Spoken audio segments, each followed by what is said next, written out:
In my last video, I told you that there were some things that I liked and some that I disliked about Engage Kiss, which is airing this summer season. I didn't say it right there because of two reasons. The first one, because I wanted to make a dedicated review of the anime, be it good or not. And here we are. And most important, the second reason, which this anime was giving me the feeling that it took itself seriously, even having some jokes and funny moments. With this suspicion in mind, I can say to you, viewer, that this anime still gives me a better first impression than I was expecting it. You see, there is a reason that I was skeptical with Engage Kiss, since it was a romance anime with 3 or more girls on the cover. I blame my stupid younger self for this.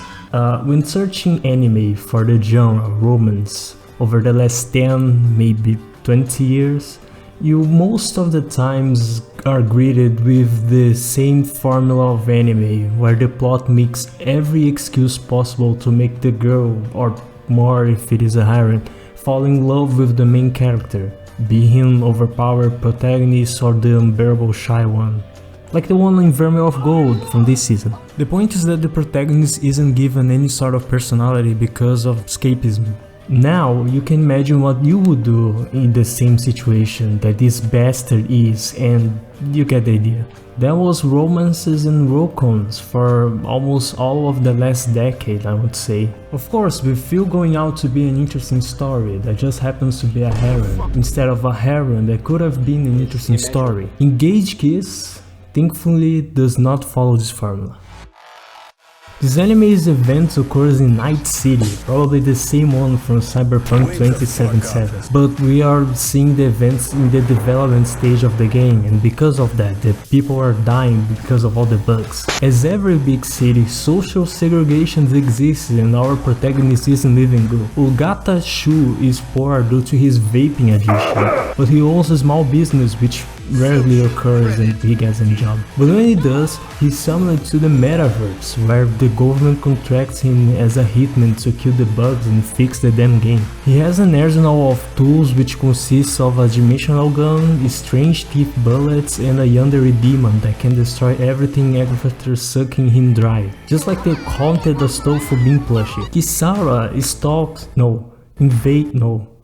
crashed his place due to her totally not weird obsession with him. She attends school and works so he doesn't starve. All of that because he dropped the old job which he also worked with his ex-girlfriend Ayano, which is worried that our protagonist may go hollow of off-sucking. Now we see the funny days of this crazy trio with their unusual job in this incredible and totally not safe city.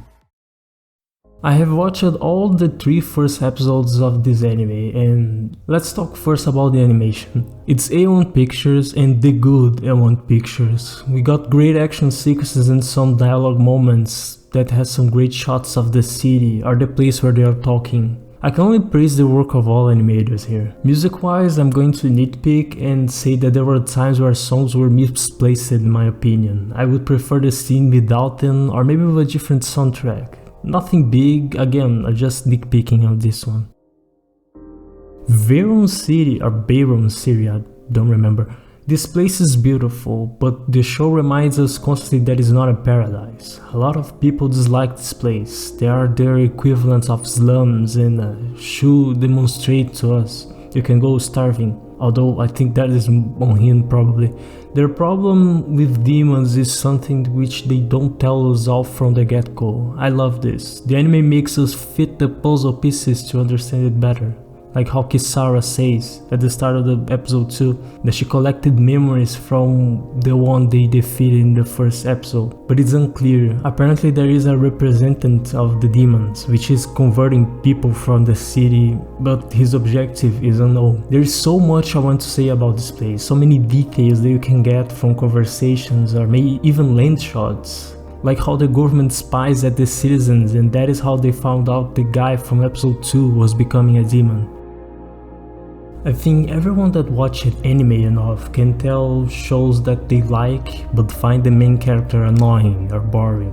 This is something that happens more than I wish in anime, but it can be necessary in some cases since the protagonist may need to improve. Shu was made to be easily hateable from the start. Besides his compulsive habit of buying stuff for his tasks without thinking twice, he's shamefully dependent on his ex-girlfriend and the yandere demon, manipulating them to help him by pity. Both girls really care for him. Ayana was shocked when he decided to leave her out of nowhere, and Kisara takes care of him and constantly looks with both passion and sorrow. She's also creepy, not gonna lie, however with good intentions, I hope. So I was constantly asking myself if it was the case of like most romances and rom-coms, where the protagonist gets all the girls for the sake of getting all the girls. That he was someone special and powerful because yes, and all of that just for the fun service. However, something was also odd.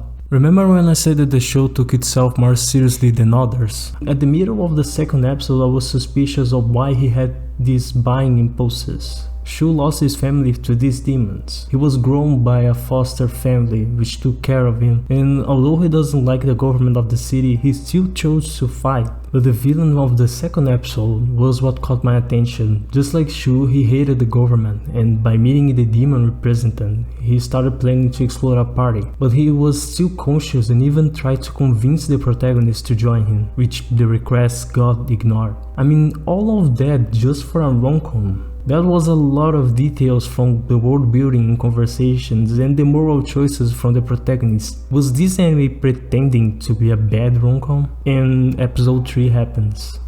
I was slow. It didn't click to me until he was aiming that gun. Those creatures take something of you, so to Kisara become so powerful, she had to take what he cherished the most. That's why she loves him so much. That's why he's a bastard who doesn't care of anything.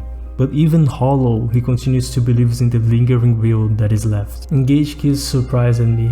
Again, I may be overthinking in these first impressions. This anime is only 3 episodes in and as I'm writing this, and it's still to show its flaws. But damn, it is way more than your average romance.